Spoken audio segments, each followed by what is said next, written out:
সাবেক সফল প্রধানমন্ত্রী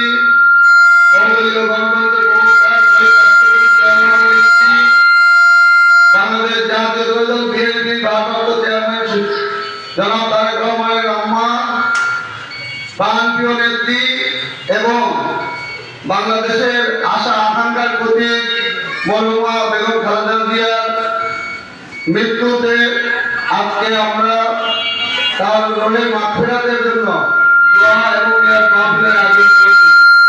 উক্ত মিলাদ মাহফিল বাদ আসর এইখানে উপস্থিত হবেন পাবনা জেলা বিএনপির যুগ্ম আহ্বায়ক আবু ওবায়দা শেখ তুহিন। এখানে উপস্থিত থাকবেন পাবনা জেলা যুবদলের সাবেক সভাপতি, পাবনা সদর উপজেলা বিএনপির সাবেক সদস্য সচিব, জেলা বিএনপির যুগ্ম সাধারণ সম্পাদক মোসাফির হোসেন সঞ্জু। এখানে উপস্থিত থাকবেন বাংলাদেশ জাতীয়তাবাদী দল বিএনপি পাবনা জেলা শাখা যুগ্ম সাধারণ সম্পাদক সাবেক সাইদুল ইসলাম টুটুল বিশ্বাস। এখানে উপস্থিত থাকবেন পাবনা পৌর বিএনপির সাবেক সাংগঠনিক সম্পাদক আরিফ খান।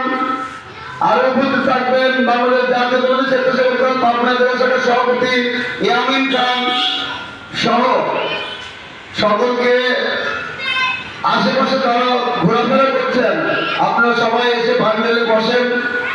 কিছুক্ষণের মধ্যেই আমাদের অতিথিরা আসবে এবং মূল অনুষ্ঠান শুরু হবে।